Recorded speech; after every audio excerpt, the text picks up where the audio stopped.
ಈಸಿಯಾಗಿ ಟೊಮೊಟೊ ಬಾತ್ ಮಾಡೋದನ್ನು ನೋಡೋಣ ಬನ್ನಿ. ಇದಕ್ಕೆ 2 ಲೋಟ ಅಕ್ಕಿನ ತೊಳ್ಕೊಂಡು 4 ಲೋಟ ನೀರು ಹಾಕಿ ಇಟ್ಕೊಂಡಿದ್ದೀನಿ. ಶುಂಠಿ ಬೆಳ್ಳುಳ್ಳಿ ಪೇಸ್ಟು, ನೆನೆಸಿರೋ ಬಟಾಣಿ, ಟೊಮೊಟೊ, ಈರುಳ್ಳಿ, ಕೊತ್ತಂಬರಿ ಸೊಪ್ಪು. ಈಗ ಕುಕ್ಕರ್ಗೆ ಎಣ್ಣೆ 2 ಸ್ಪೂನು, ತುಪ್ಪ 3 ಸ್ಪೂನ್ ಹಾಕ್ಕೊಂಡಿದ್ದೀನಿ. ತುಪ್ಪ ಹಾಕಿದ್ರೆ ತುಂಬ ಚೆನ್ನಾಗಿರುತ್ತೆ.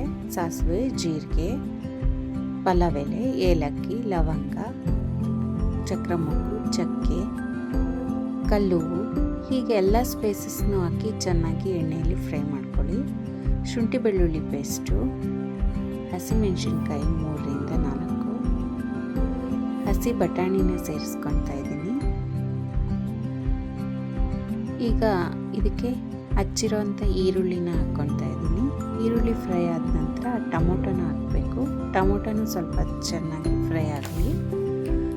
ಅದಕ್ಕೆ ರುಚಿಗೆ ತಕ್ಕಷ್ಟು ಉಪ್ಪು, ಖಾರದ ಪುಡಿ, ಅರಿಶಿನ ಪುಡಿಯನ್ನು ಹಾಕಿ ಕಲಿಸ್ಕೊಳ್ಳಿ. ನಂತರ ಇದಕ್ಕೆ ಗರಂ ಮಸಾಲಾನ ಆ್ಯಡ್ ಮಾಡ್ಕೊತಾ ಇದ್ದೀನಿ. ಅಕ್ಕಿನ ನೆನೆಸಿಟ್ಕೊಂಡಿರೋ ಅಕ್ಕಿನ ಹಾಕ್ತಾ ಇದ್ದೀನಿ. ಫಸ್ಟು ಅಕ್ಕಿನ ಹಾಕೋದ್ರಿಂದ ಅಕ್ಕಿ ಎಣ್ಣೆಯಲ್ಲಿ ಚೆನ್ನಾಗಿ ಫ್ರೈ ಆಗೋದ್ರಿಂದ ಅನ್ನ ಮೆತ್ತಗಾಗೋದಿಲ್ಲ, ಉದುರಾಗಿ ಬಿಡಿ ಬಿಡಿಯಾಗಿರುತ್ತೆ. ಸ್ವಲ್ಪ ಫ್ರೈ ಆದ ನಂತರ ಇದಕ್ಕೆ ನೀರನ್ನು ಸೇರಿಸ್ಕೊತೀನಿ. ಇದನ್ನು ಚೆನ್ನಾಗಿ ಮಿಕ್ಸ್ ಮಾಡ್ಕೊಳ್ಳಿ. ಮಿಕ್ಸ್ ಮಾಡಿಕೊಂಡು ಸ್ವಲ್ಪ ಕುದಿಯೋದಕ್ಕೆ ಸ್ಟಾರ್ಟ್ ಆಗಬೇಕು. ಇದಕ್ಕೆ ಕೊತ್ತಂಬರಿ ಸೊಪ್ಪನ್ನ ಆ್ಯಡ್ ಮಾಡ್ಕೊಳ್ಳಿ.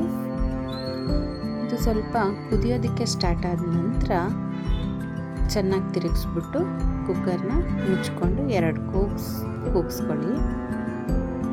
ಆಮೇಲೆ ವಿಷಲ್ ತೆಗೆದು ಓಪನ್ ಮಾಡಿ ನೋಡಿ. ಇದರಲ್ಲಿ ಮೇಲೆ ಯಾವುದೇ ರೀತಿ ಮಸಾಲೆ ನಿಂತ್ಕೊಂಡಿಲ್ಲ. ಚೆನ್ನಾಗಿ ಕಲಸಿದಾದ್ಮೇಲೆ ಟೊಮೊಟೊ ಬಾತ್ ರೆಡಿಯಾಗಿದೆ.